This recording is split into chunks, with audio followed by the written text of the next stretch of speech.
My name is Shuru. And we are from the Garden International School. Our project's name is Recycling of Water. The scientific principle of this model is not to waste rainwater and effluent controlled by the manufacturer. And we did this by two methods. One is the scientific method, the other is the biological method. Scientific method. When the rainwater is collected on the roof of the house, it goes in the water reservoir. The rest of the water is going in the metallic factory. And another water go for four compartments: sedimentation tank, floating tank, filtration tank, and chlorination. Through these processes, when the water is fully, it goes in the, we can use for the household work, for car, for washing car, washing clothes, etc. We can also use fluoride. Fluoride helps in preventing teeth diseases and cavities.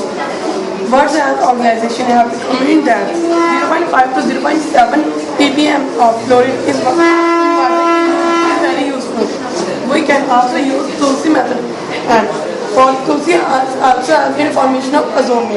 This research is from Rajasthan University. Tulsi can be used to remove fluoride from drinking water. The other is the biological method. As the rainwater, it comes in the rooftop, then it goes in the water reservoir, then it goes in the factory. In the factory, the effluent water is allowed to stand in the mosses field for 2 to 3 days. The mosses have the property to absorb heavy metals such as lead, nickel, chromium, cadmium. There are 3 species of mosses. One is the Ceratodon purpureus. They are the hyperaccumulators of heavy metals, and which content comprises more than 0.1% in all cases and more than 1% in zinc, lead, copper and iron. Then there are Sphagnum patma that is used in Canada for the absorption of copper too. And then there are Brine capillary, in which value of zinc is 2.25% dry weight, in iron it is 3.75% dry weight, in copper is 2.2% dry weight, and in lead is 1.3% dry weight. Now you might have a question in your mind that why is it important to extract metal from the water? We need to, let me explain it with an example. If a expecting female drinks water contaminated with lead, she will give birth to abnormal children. If this also starts off diseases like cancer, and it also has losses of hair. If chromium-6 combines with organic ligands, it causes the denaturalization of proteins, enzymes, and disrupting cell membranes.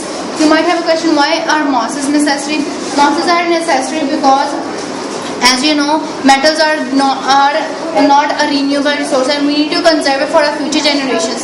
Therefore, we need to, by this method, is the efficient and cheap method to purify water and to extract metals from it. And the metals and the mosses have a property that their cell walls absorb heavy metals, and even they exchange ions. And even the dead cells have the capacity to bind ions, and they also absorb minerals and waters. And then we have also planted mango and ashoka trees close to the metallic factory, because mango trees and ashoka trees have the property to absorb air pollution such as carbon dioxide, nitrous oxide, and sulfur oxide, which are major components in the air pollution.